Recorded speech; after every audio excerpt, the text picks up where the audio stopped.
Aha, it's the ultimate dream, isn't it? Being your own boss, working from home, turning something you're passionate about into a real business. I mean, it promises total freedom. But what happens when that beautiful dream just slams right into a brick wall of reality? So, on one side, you've got the dream, right? Complete freedom, you call all the shots, it's your rules. But for way too many aspiring entrepreneurs, the reality looks a lot more like what's on the right. Just this frustrating hamster wheel where you feel busy all the time, but nothing actually gets done. So, what is going wrong here? Well, here's the thing. For basically our entire lives, we followed schedules that other people set for us. Parents, teachers, bosses. When that structure suddenly disappears, all that freedom can feel a lot more like, well, chaos. The one single skill that separates that dream from the reality is actually pretty simple, but it is so powerful. It's time management. A huge part of the appeal of working for yourself is this idea that you can work whenever you want. But that is the biggest trap of them all. Being my own boss can so easily turn into, I'll work when I feel like it. And let me tell you, your feelings are a terrible, terrible boss. Wow, this quote just perfectly captures the danger, doesn't it? Phrases like, oh, I'm just waiting for inspiration to strike, or I'm just not motivated today. Those are the words etched on the tombstones in what you could call the graveyard of dreams. Relying on your constantly changing feelings to run a business is, well, it's a recipe for going absolutely nowhere. I mean, think about it this way. Would you ever take a job where the boss said, hey, just show up whenever you feel like it? Of course not. That business would fail in a heartbeat. So why would you be that kind of boss for yourself? Being your own boss means you have to be the one who brings the discipline to the table. Okay, so if our feelings are a really bad boss, what's a good one? A system. The whole game changes when you start treating your time like you treat your money, as a resource that's gonna run out. And to do that, we need to understand that there are actually 3 different kinds of time. This right here is the key mindset shift. Time isn't endless. It is your single most valuable asset. So, to manage it wisely, we've got to stop thinking of time as this one big, vague thing, and instead start breaking it down into 3 very specific categories.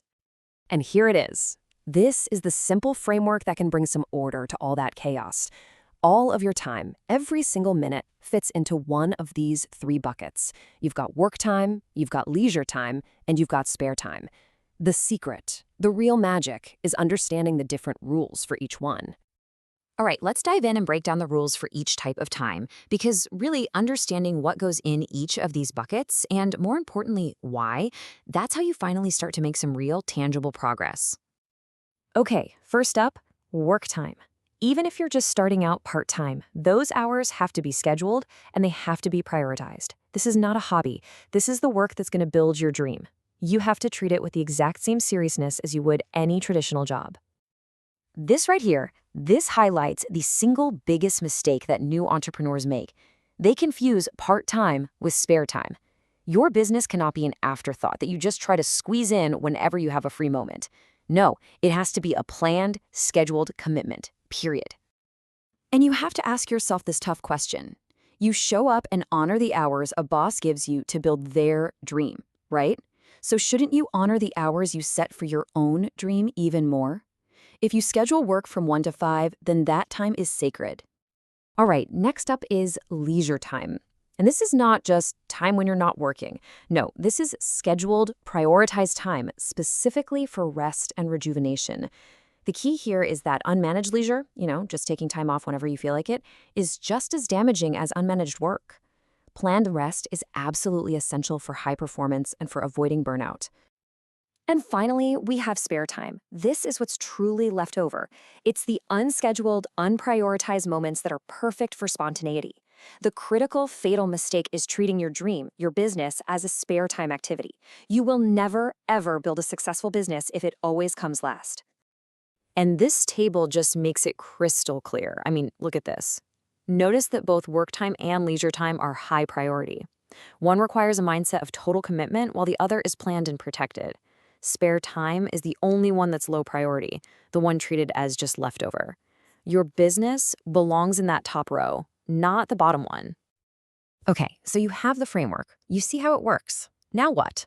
Well, now it's time to stop being a victim of your own schedule and actually become the boss of your time. Here is your action plan. It really just boils down to these 4 steps. Number 1, set your work hours. Don't just think about them, write them down, put them in a calendar. Number 2, honor those hours. Protect them like you would for any boss. Number 3, schedule your leisure. Actually plan your rest so you can come back recharged and strong. And number 4, consciously, actively separate your work from your spare time. Your dream is a priority, not an afterthought. Ultimately, this whole thing comes down to one simple truth. Unmanaged time is where dreams go to die. If you are serious about your dream, you have to be serious about the time you give to it. Your future is worth way more than just the leftover scraps of your day. So let's end on this thought. The freedom to be your own boss. It's an incredible, amazing opportunity, but that freedom is completely meaningless if you don't have discipline. So the real question isn't just whether you want to be your own boss. It's whether you're truly ready to be the boss of your own time.